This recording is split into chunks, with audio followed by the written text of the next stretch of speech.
pessoal, graça e paz, estamos aqui no nosso segundo vídeo e o tema de hoje é contentamento. Exatamente. Há um ano atrás, no início de 2020, que foi um ano bem atípico para todos nós, o ano que deu-se início à pandemia e tudo mais, e houve muitas perdas, crises, enfim. Foi logo assim que tudo isso estava iniciando que Deus trouxe essa palavra ao meu coração, E por isso que eu vou falar dela aqui hoje. Eu vou compartilhar com vocês aquilo que Deus ele falou e tem falado comigo, porque é nela que eu tenho meditado todos os dias, E o que significa contentamento, Rebeca? Segundo o dicionário, contentamento significa alegria, júbilo, sensação de prazer, satisfação, exatamente. E para nós, cristãos, povo de Deus, lavado e remido pelo sangue do Cordeiro, satisfação, a nossa satisfação está em fazer a vontade de Deus, estar na vontade de Deus.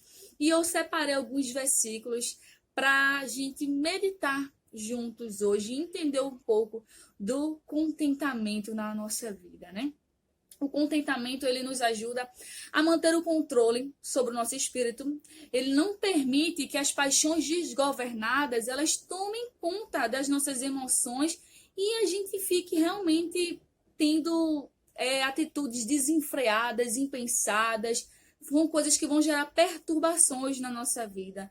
Então, o contentamento, ele mantém o controle sobre o nosso espírito, Nós vamos ler um pouco aqui de Filipenses, capítulo 4 e o verso 11, onde o apóstolo Paulo ele vai falar que ele aprendeu a estar contente em toda e qualquer circunstância. Eu peço a você que está vendo esse vídeo nesse momento, dá uma pausa, pega um papel e uma caneta e vá anotando os versículos, Porque não basta você simplesmente acreditar em tudo que eu falo.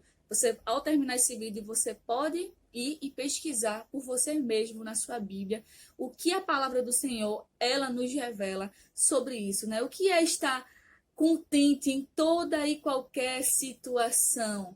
Será, Rebeca, que eu tenho que me alegrar realmente no sofrimento? Será que eu perdi um parente e eu vou ficar lá dando gargalhadas? Não significa isso, gente. O contentamento da gente é simplesmente aceitar a vontade de Deus, ela sendo boa ou ela sendo ruim.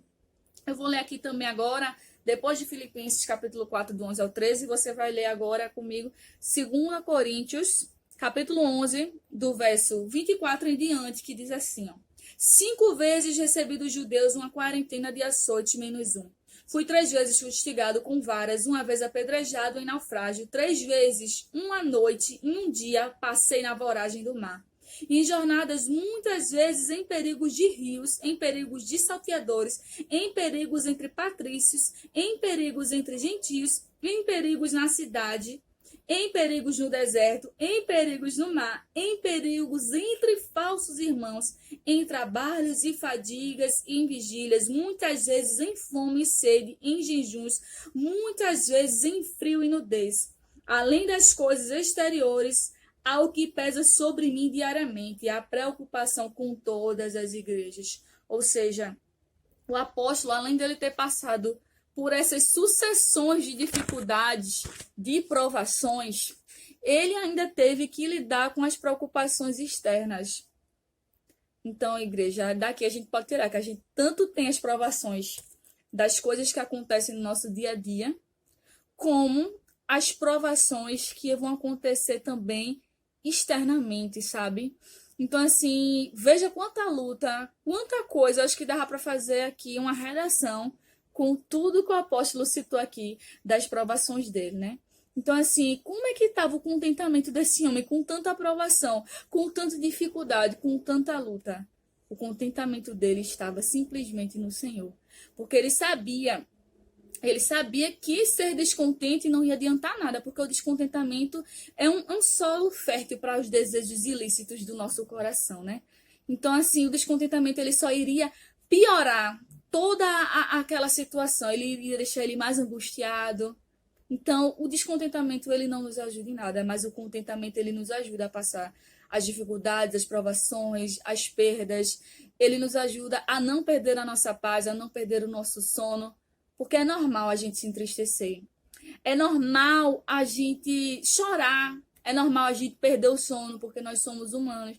O contentamento, ele não é ser indiferente ao que acontece na nossa vida ou a reprimir nossas emoções, até porque se você fizer isso, você tem uma grande probabilidade de ser uma pessoa doente emocionalmente, adquirir síndromes de pânico, depressão, enfim, como a gente está vendo no mundo de hoje em dia, várias pessoas estão tendo essas doenças.